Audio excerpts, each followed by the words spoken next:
Hi, I'm Eric Poulin. And I'm Robin Poulin. We're the co-founders of Calendar Budget, and welcome to the Calendar Budget podcast. I can pay cash, I can pay check, I can pay wire transfer, I can pay gift card, I can pay credit, I can pay anything you like. I can pay cash, I can pay check, I can pay wire transfer, I can pay gift card, I can pay credit, I can pay anything you like. Okay. Let's talk about the B word.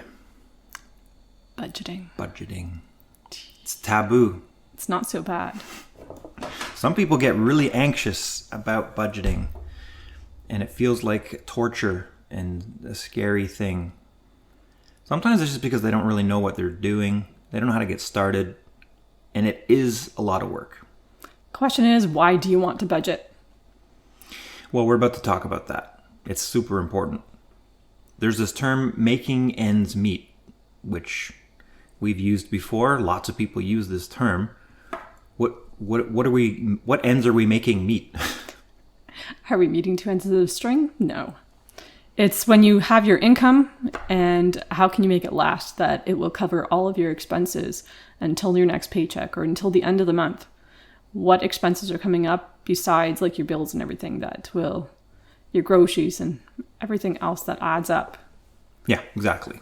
Let's have the end of the month meet my money. Sometimes you gotta stretch it a little bit to make it to all the way to the end of the month. We discussed it before, actually, and another approach to it is living within your means.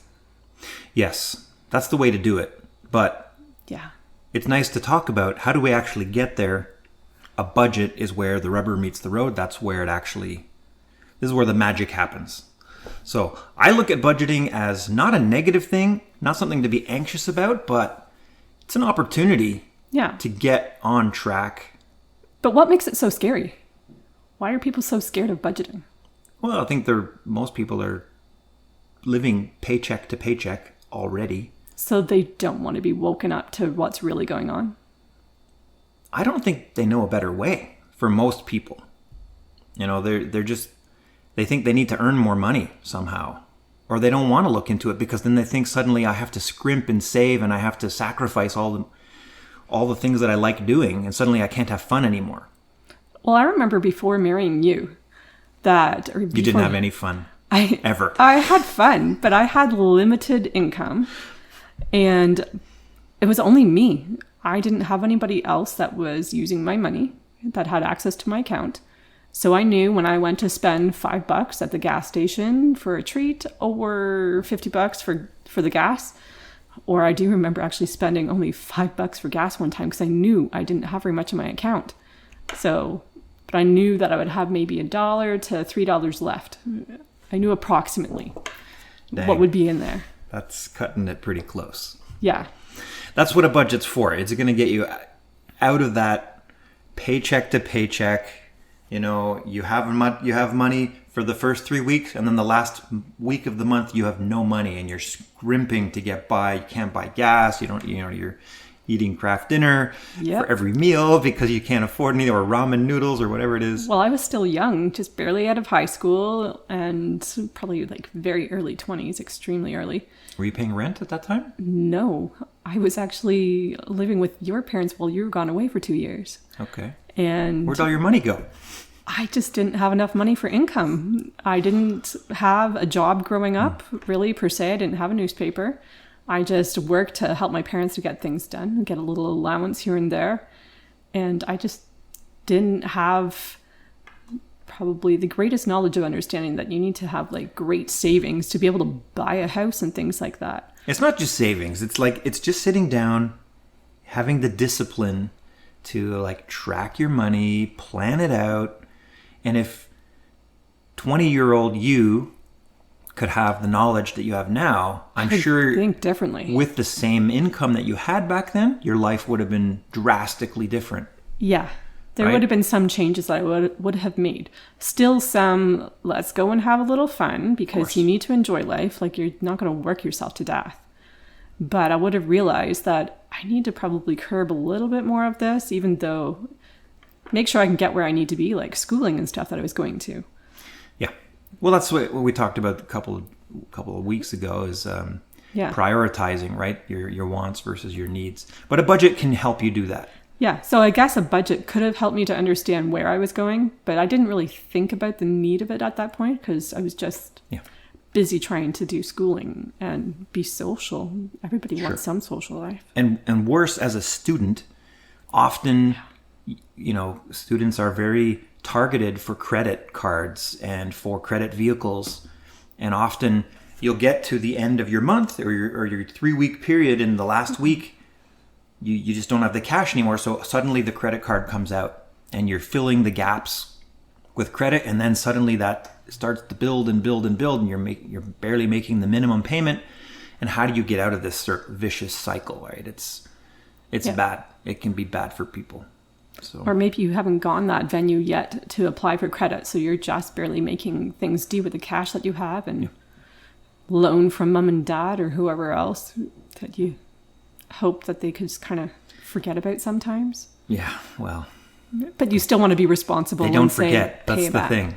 And you don't want to wreck a relationship because of money owed, which happens so often.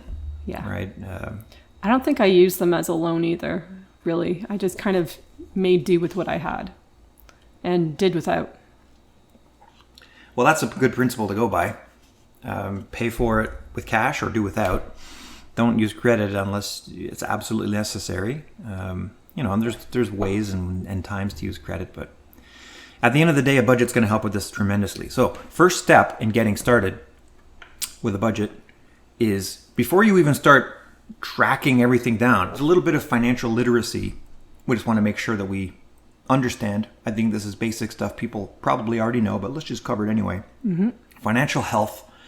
Your net worth is calculated by... Very simple. Your assets minus your liabilities. Exactly. What do you own and what do you owe? Exactly. So your assets include everything that you own. Yeah. And this can be, you're not going to put a pen down as something you own. It's things that are of value, like your home, your car, any kind of investments that you have, savings, if you're into collectible art, that kind of thing. Mm-hmm. Anything that has value. And most of these things, well, some of them appreciate over time, like a home will typically appreciate, but a car will depreciate. But still, it'll have a value when you sit down to do this exercise. So you just got to write it down with the approximate value beside each one.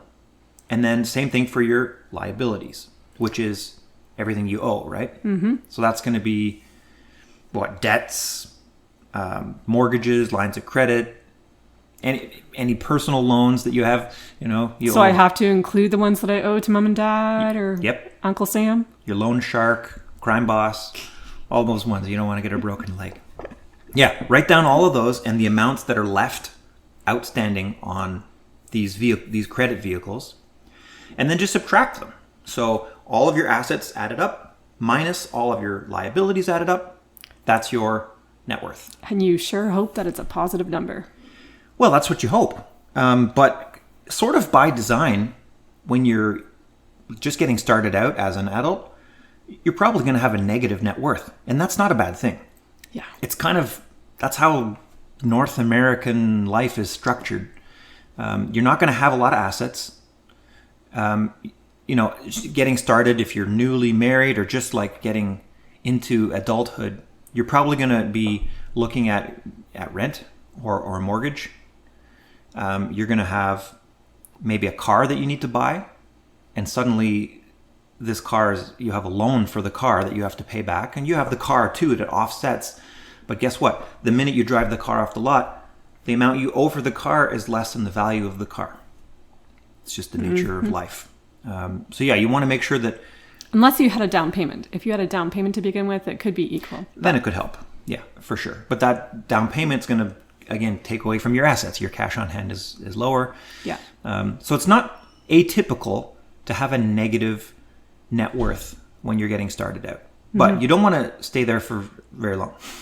The whole idea is to reverse the situation so that you have more assets than liabilities. And it's not the old story of he who dies with the most toys wins. You're not trying to build up a bunch of assets just for the sake of having assets. It's so that you're living a comfortable life and not having to live paycheck to paycheck. I think there's something to address about this. As a young couple or even young person, what you're comparing yourself to is probably your parents. You're like, look at them. They have everything. They have a good life. How can I get that? Look at me. I barely have anything. I have so much debt. And what you're not seeing is that they started the same as you. They had the same problems, the same difficulties, and they had to sacrifice in order to get where they are now. They had to work hard for that. And that's why you probably didn't get to enjoy all those fun things at the beginning of your life. But then again, you wouldn't have understood that at a young age when you're an infant, what things you're being deprived of, but not really being deprived. You find ways and resources to supply what you need for your family and know what your limits are. So, but that can be overwhelming and kind of depressing and probably put you in a black hole thinking that I'm so bad. I'm so terrible with money. I owe so much money. How can I possibly? Don't let that kill you, because that is not a place to stay. And there's always an answer. Always. We had a couple of young friends we've spoken with recently, trying to help them understand and let them know that there is a better way. And we're fine helping them see, and happy to see actually that they're making some steps to improve their income so that they could get out of that black hole. Yeah. So. Yeah, you got to keep in mind, happiness is not defined by how much toys you have. It's not defined by your assets or your income. In fact, happiness doesn't have anything to do with money at all. So as a new adult, or if you don't have enough income, it doesn't directly correlate to your happiness in life. And the answer isn't, I need more money so that I can buy stuff and be happy. Happiness comes no matter what, depending on how you treat yourself and those around you. But yeah, as a young family, like the example you gave about your parents, not yours specifically, but our parents in general, we see when we leave the nest, usually in our late teens or early 20s, it's getting later as time goes on, it seems, but by that time, our parents are at their peak earning. Mm-hmm. They have 20, 30 years experience at their jobs. They're at the very peak of their financial income earning capability for their life. Plus, they probably don't have to pay off the car loan anymore or pay off the house loan anymore. They've had 30 years to take care of that. Exactly. We're pretty close to the end of it. So when you leave the nest, that's the situation you see your parents in, and you're like, that's the life I should lead. And then suddenly you have to struggle, and it's like you can't get there. But yeah, everybody goes through these cycles, and it's just a perception thing. I really think kids need to be taught this more. We've brought our kids through this cycle. Like when we first got married, we didn't have a couch, and we lived without for, I think, a couple of weeks, bought something really cheap like a futon, dealt with that for quite a few years, had hand-me-downs from friends and neighbors, and that gave us other couches. And I think it took us probably a good 15 years before we actually bought our own couch. Yeah, and that's not that you have to wait that long. No, it wasn't a priority. It wasn't a priority for us. But the idea is, don't expect to live at the same level your parents are at when you're leaving them, because they're at the peak of their earning and you're at the trough. You're at the lowest point. You're just getting started. You can't compare apples to oranges. And if you try to, you're just going to be disappointed. Yep. But that's not where happiness comes, not from doing that disappointment comparison. It comes from looking ahead at what's to come. And putting the right things in place to be able to help you understand where you are and the goals that you want to reach, and find the steps in between that will help you to achieve them. Yeah, exactly. So that's what we're talking about in these podcasts, is ways to achieve those goals. Sure. And simple things like these plans now with budgeting to get the steps in place to get there. Exactly. Which brings us to budgeting itself. So that's the preamble about why it's important, a little bit of financial literacy, but brass tacks, a budget is where it's at. And a budget is really just a way of documenting your cash flow.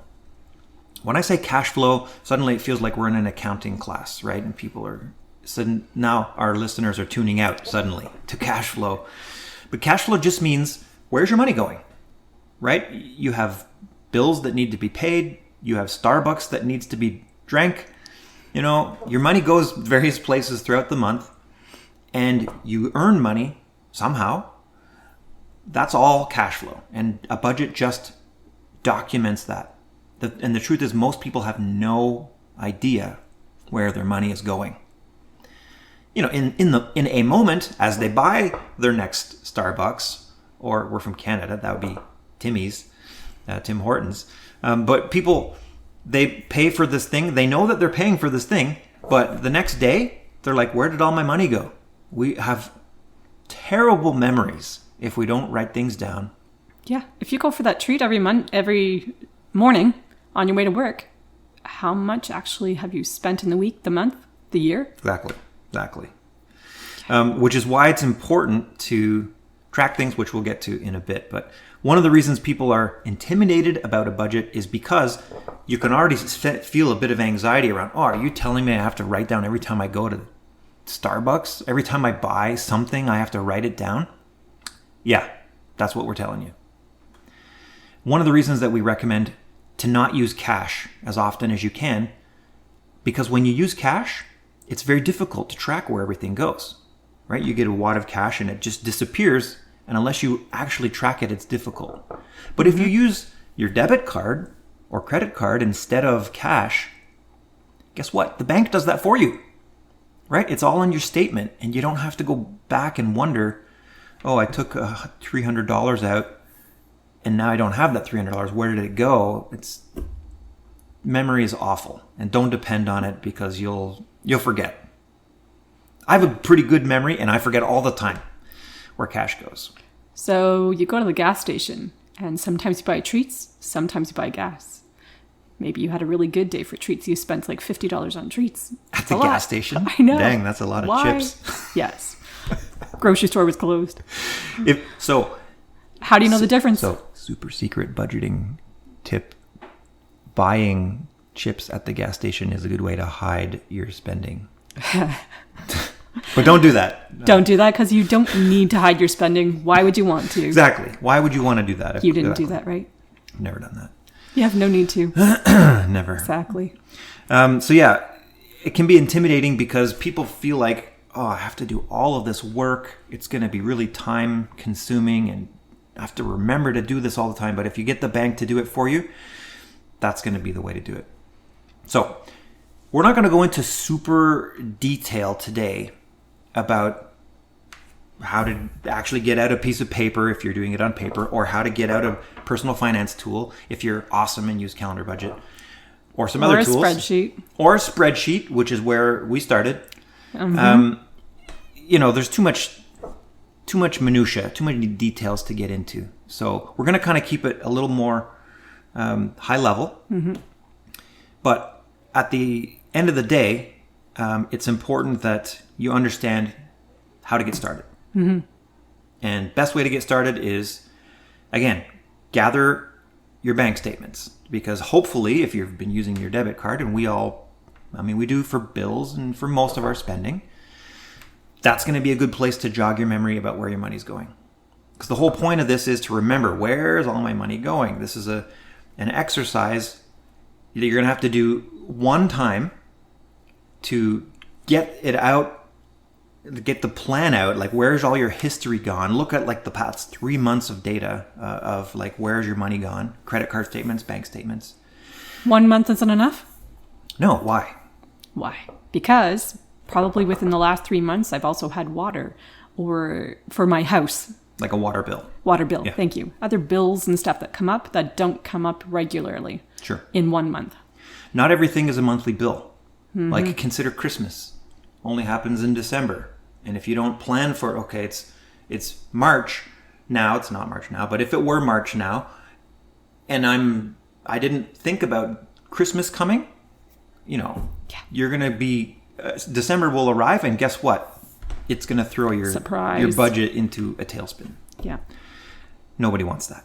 So making it simple by chunking what you have to do to get your budget done makes it easier, that you don't feel overwhelmed. That's what I found trying to help some friends lately to set up their budget, is I broke it down for them so they didn't see the whole big picture of what they were trying to do, and they didn't get overwhelmed. So like you're saying, get together all your papers for your statements, and including the loans from mom and dad and friends. Yep. Gather all that, any cash expenses that you've done, get all that collected together, and then you're set to get started.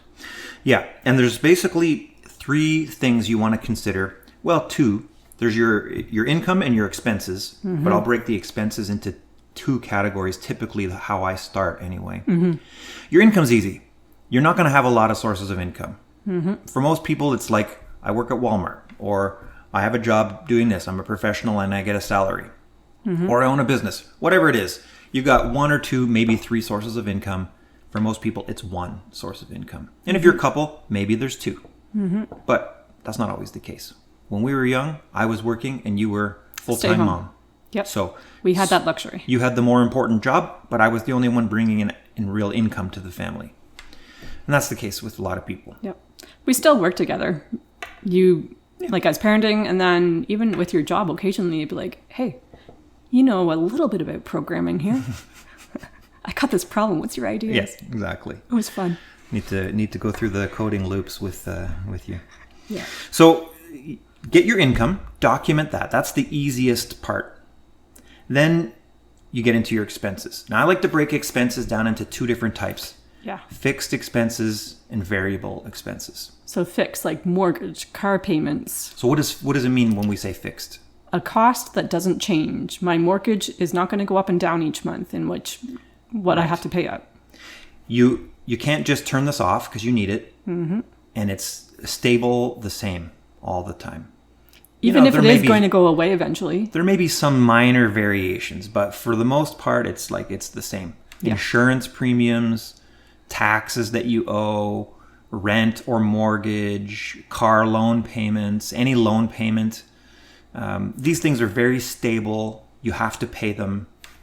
Fixed expenses. They're just always there. And then the next one are variable expenses is the other type. And these are variable because they change. It's based on what you use. Yeah. So your utilities, you use so much water this month, different next month, or electricity. Yeah, and the biggest one probably is your groceries. Oh, yes. Like, unless you are really strict, like I know some moms that are like really strict on their grocery budget and they're amazing. Yeah. But for most people, it's wildly different from week to week or however often you do your groceries. And that can fluctuate so much that it's very difficult to budget for. But when you get these listed all under kind of a variable area, especially if as you look back 3 months, maybe even a little bit more if you can, you'll start to see some trends and patterns emerging that although week to week it may change, from month to month, the change ought to be less. And so if we see 1 month it's here, next month it's here, next month it's here, which one do we use kind of as our benchmark? We use our high mark, the highest amount that we can budget high and be happily surprised when it comes in lower. Exactly. So same thing with income. If you have variable income, we budget low for the income and high for the expenses. So when a surprise happens, it's not going to work against you. It'll work in your favor, generally. So we find that's been a much better way to approach things. And if you're paying for things with cash, then it's important to try to remember as best you can where that money went in this exercise, where you're laying out income, expenses. Does this work if I still have a varied income? What if I'm on commission? How in the world is going to make my budget work? The process really isn't any different. You look back over the past 3 months, you're going to see some trends, and yes, they may be cyclical, and there may be times of the year when you have a higher income than a lower one if you're seasonal. But still, you can look back and say, okay, in this time of the year, I make this much typically, and if it's variable income, then budget a little low. Your expenses, again, budget a little bit high, so that as you do this net worth thing, we're not looking at now assets minus liabilities. We're looking at income less expenses to find your net income at the end of the month. And so, yeah, having a variable income definitely should not stop you from doing this. It makes it even more important because you can get into a lot of trouble. Yeah. Like I think your dad had some variable income. Yeah, it depends on the season of work with being a journeyman for electrician, that there was periods of time where they didn't have the income coming in. And so they had to rely on making sure the previous month's income will satisfy those dry months. Yeah. What you want to try to avoid is, correct me if I'm wrong, but I think I'm remembering some stories that you used to tell me that when it was a good month, suddenly it was like, hey, let's go out to the dinner. Let's go out to, my dear, go buy some clothes. And just having a bad day, Dad's like, handing okay, out cash, let's right? get you your new sweater. Yeah. And then in the rough months, you're There like, might be a challenge coming up where you had to work together to make do with what you had. exactly. Yeah. But if you budget, then you can kind of level out some of those variabilities. And the months that are high, you set a little bit aside. And what we're going to talk about next week, and emergency preparedness. But in the low months, then you can take advantage of that savings that you've had. Yeah. So that things level out a little bit, and you're less likely to stress out your family. Yep. I guess would be a good way of saying. Yeah, I guess next week we'll discuss that, where you keep in mind what the variations are in your income. And it depends on how strong your budget is, what capabilities your budget has. If you're just tracking what's going on, it's not going to be enough to prepare for those dry months. That's true. That's true. So yeah, one of the things that I look for in a budgeting tool, which we're not really going to cover today, but it's important to start with tracking. But the idea of this tracking is so that you can set a plan. And that plan is not just for this month, it's for the future. And you want to be able to make sure that you're prepared for what's coming, not just looking at today. Because then, again, the March scenario doesn't prepare you for December, because Christmas will punch you in the face. Or punch your budget in the face anyway. Yeah, your bank is already tracking for you, so. Exactly. So we talked about not looking only at things that happen weekly. Not everything's weekly. Some things are monthly. Some things are annual, or like birthdays and gifts. But you want to start grouping things together after you've done this exercise. Now you've got this list of things. Hopefully it's somewhat complete. But it's just a long list, and it's going to be long. Now you want to start grouping things together into categories. So the food category, right? You've got what things would contribute to food. Groceries. Snacks. Eating out at a restaurant, ordering in, Uber Eats. We're guilty of doing that a little bit too much. So am I supposed to lump all those together? Yes. Yeah. All as food? You're categorizing it together under a food category. Yeah, I would. That's what I would do.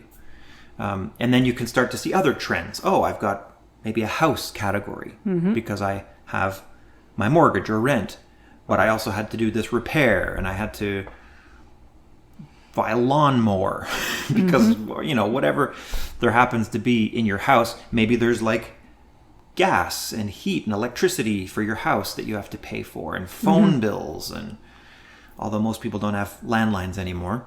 But that's the idea. So you start grouping these things together, and suddenly you get a picture of where your money's going. Now this complaint that people have when they got started, like, I have no idea where my money's going. Now you're starting to get an idea of where it's going. You can look at these big groups and start to say, okay, a big chunk of my money is going on housing. For us, I think it was food. That was our big find. We're like, oh my goodness. But then again, with 5 teenagers, where do you expect the money to go? Exactly. But to make it even easier for us, I think we decided that we would lump all eating out categories, whether it was ordering in or eating out itself. We lumped all that separate so we could understand how much we were spending on that, and if that was like just way over the top, and we could see how much that was actually sucking out of our income. Yeah, I think for a while we moved those eating out and eating in into entertainment, if I remember correctly. So we had food and then we had entertainment, because these eating out ones, if you converted that into just groceries, it would be like 1/4 of the cost, maybe. Mm-hmm. Something like that, maybe less. Really, the categorization depends on your personal, It's whatever your needs are. Yeah. There's no science to it. It's mostly just so that you can start to open your eyes to where your money is going. what makes sense to you, what fits and makes a natural understanding that you can make wise decisions to understand when you need more money, where you can make the difference. Exactly. Yeah, exactly.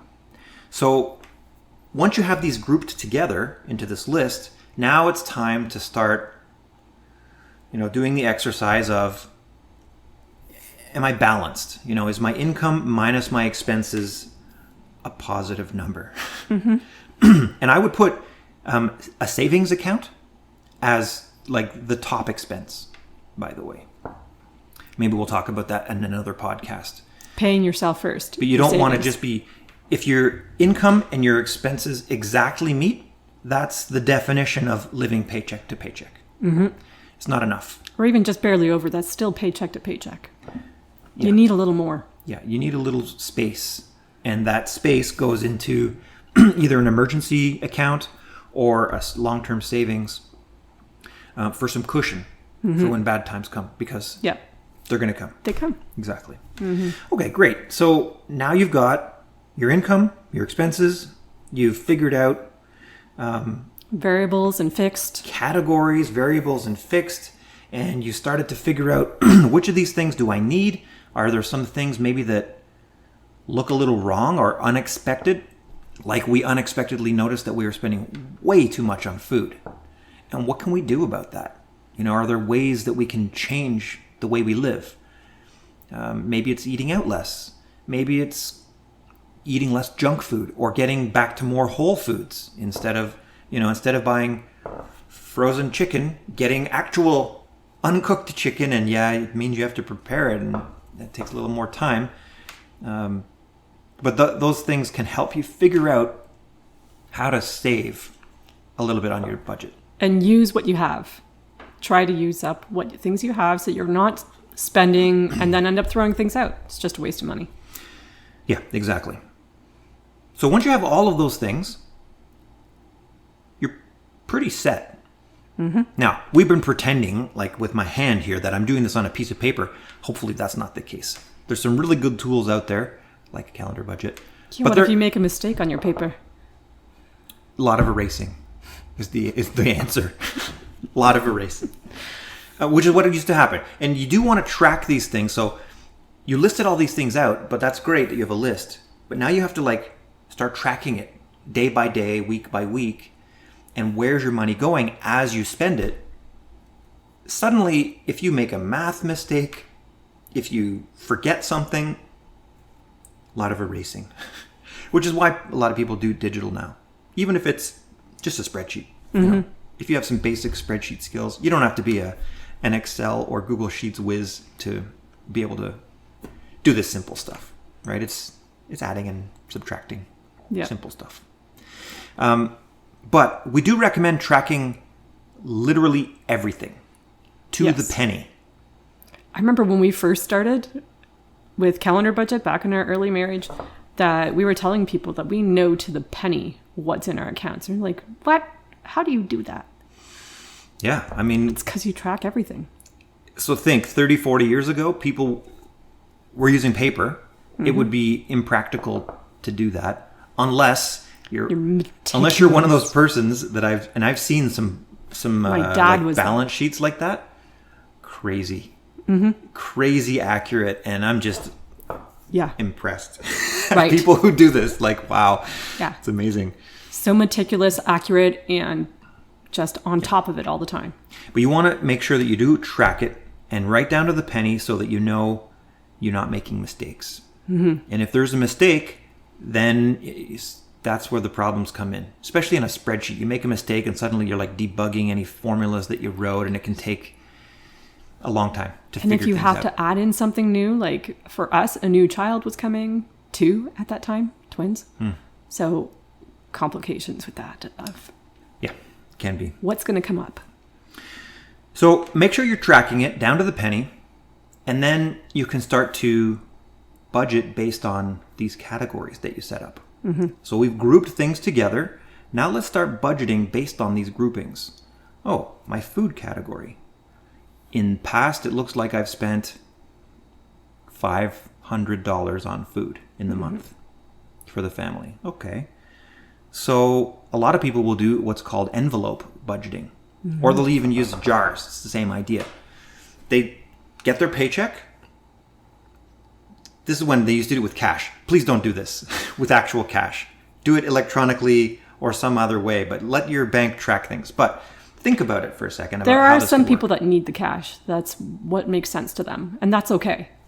But It's not the worst thing, but it's so difficult to track things effectively.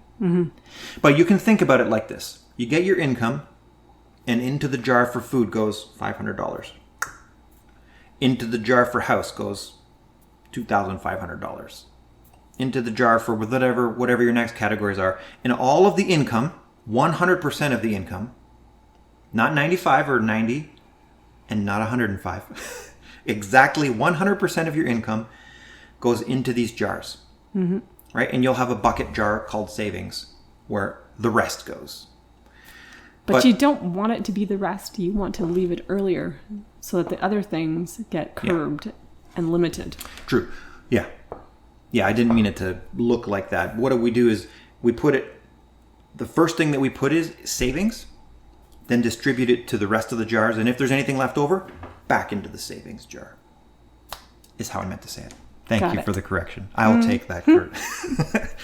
And then what you do is you just, when you're going to go out and spend on food, money comes out of the food jar. Groceries. Oh, we're going to eat out. Hey, it's the third week and we are out of money out of our food jar. Now what? Do I What borrow from jar does it come from? Do I borrow from the house jar? Do I borrow from my savings jar? No. You just don't spend any more on that. Look around in the house and hope you have enough to satisfy for the rest of the week. Exactly. That's the whole point of this envelope budgeting system is when the money's gone from that jar, from that envelope, you're done spending in that category. So how do I be so strict like that though? How do I say no to myself when it's like, oh, but I just need some chicken? Anything?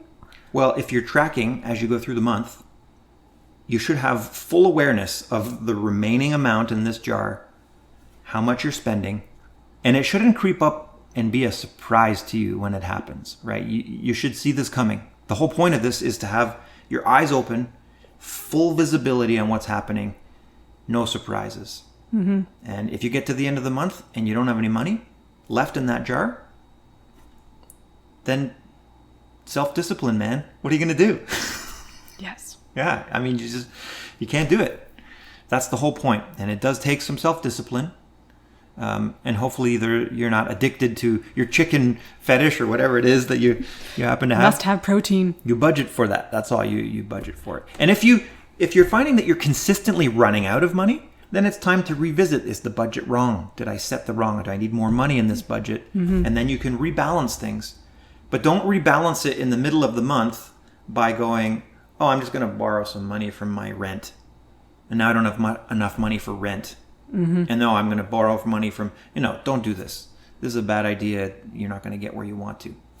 Set your budget, try to stick to it as best you can, and rebalance it from time to time as needed.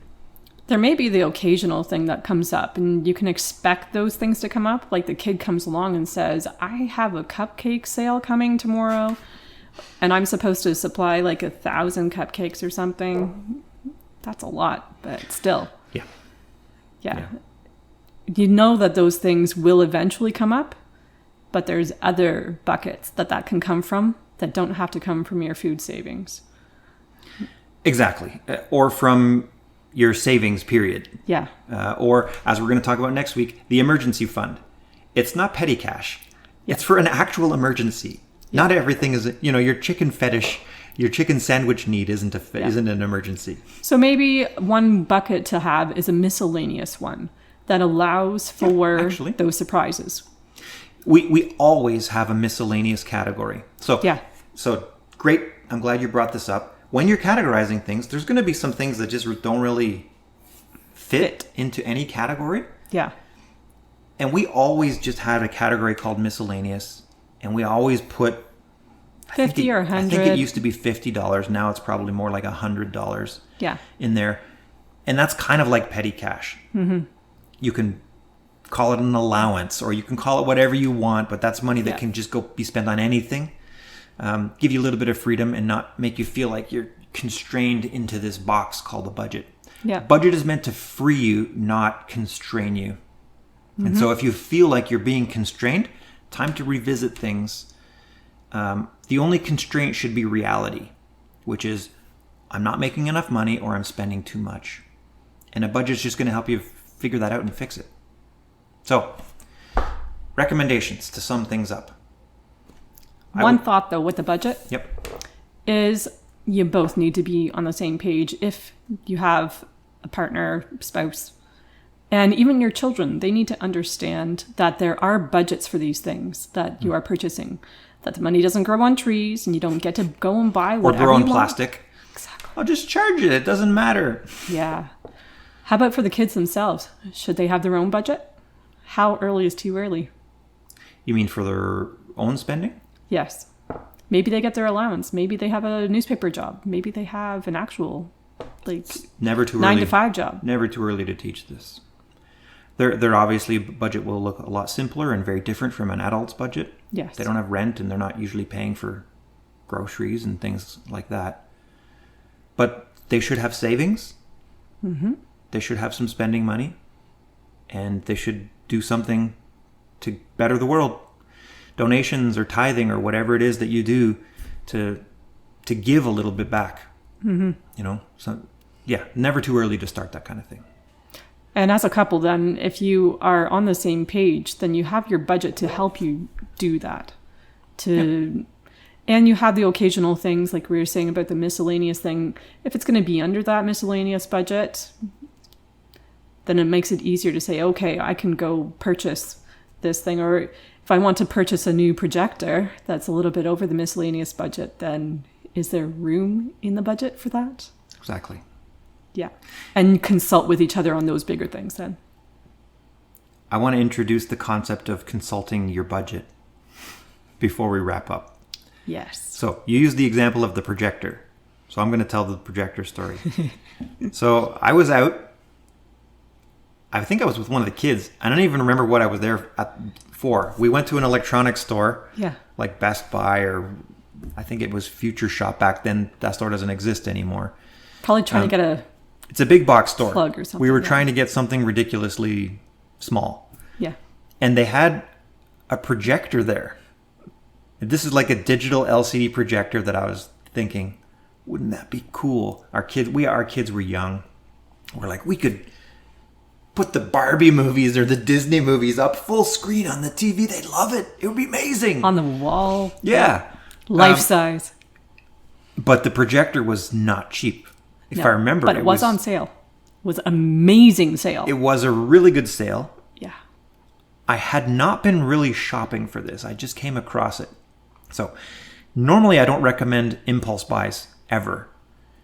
But this was an exception to the rule because we had a little bit of petty cash saved up and it was an exceptional deal.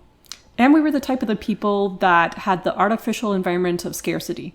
So we were always continuously living below our means and continuously increasing our savings. Yeah, so we had the money to buy it if we so wanted to. So I'm there in the big box store seeing this thing and You did call me. And I call. Of course, I would never just buy this. Goodness. Yeah. Never just come home with something expensive. Oh my goodness. Surprise. It's a good way to end up in a divorce. Literally, don't do that. We've always been great with communicating about money. So, that's great on us. Mm-hmm. But you got to practice this. You got to communicate. So I'm at the box store. I call you and tell you about this deal. And I'm like, what does the budget say we can do? This was like ages ago, before mobile apps were a thing. I had an Yeah. actual flip phone, cell phone, I think, at the time. And was like, okay, what does the budget say? So you look it up. Budget says we can do it. Let's do it. So the budget agrees, you agreed, then It was a go. only then we could do it. Yeah. If you and I both agree, but the budget says no, then it's a no. Yep. Doesn't matter how bad we want it. Yep. The jar's empty. There's nothing left. You can't just Yep. materialize cash out of this empty jar. But the poor kids, they won't get their movies. No, they won't get their movies. They didn't know any different in the first place. And Exactly. even if they did, it still has to be no. Yeah. So over the years, we've used this concept of consulting with your budget like hundreds and hundreds of times, not even exaggerating. Yeah. It's like there's 3 people in the relationship. There's you, myself, and the budget. Mm-hmm. And we need to all 3 of us be in agreement Yep. in order to get a major purchase. I spoke with a client recently, actually, and that's what they were telling me, that early on they were having difficulty with finances, and then they heard about Calendar Budget and they started using it. And at that point, the wife's like, "Oh, I see this, awesome." It's like, I just tell her, look at the budget. If the budget says okay, go ahead, enjoy. And if it doesn't, Yeah. Yeah, absolutely. It's Yep. it's such an efficient way to look at things. And it takes the pressure off. Yeah. It's not me saying no, dear. It's the budget. We've agreed to Don't this. be- We planned together. Don't be angry at me. Be angry at the No. budget. Or our No our, anger cumula- needed. our Yeah. cumulative efforts to not have saved enough for that. And that's the thing. If you have the right attitude, it's not angry that it doesn't fit in the budget. It's now an anticipation for something that you can work forward. Exactly. We can't get it this month, but let's plan for it. Maybe we can get it next month or the month after. Yes. Yeah, exactly. Okay, so recommendations. Put together a net worth analysis for yourself. That's your assets minus your liabilities. Do this every once in a while. We recommend doing it at least once a year and just figure out where you are. Then get started with a budget by gathering your bank statements, your credit card statements, and figuring out where you are, where all your numbers are going, where all your money's going. And then finally, based on that income and expenses, start planning out your future based on those obligations. Agreed. And there we go. Wonderful. Tune in next time to learn more about emergency preparedness. Dun, dun, dun. I can pay cash, I can pay check, I can pay wire transfer, I can pay gift card, I can pay credit, I can pay anything you like. I can pay cash, I can pay check, I can pay wire transfer, I can pay gift card, I can pay credit, I can pay anything you like.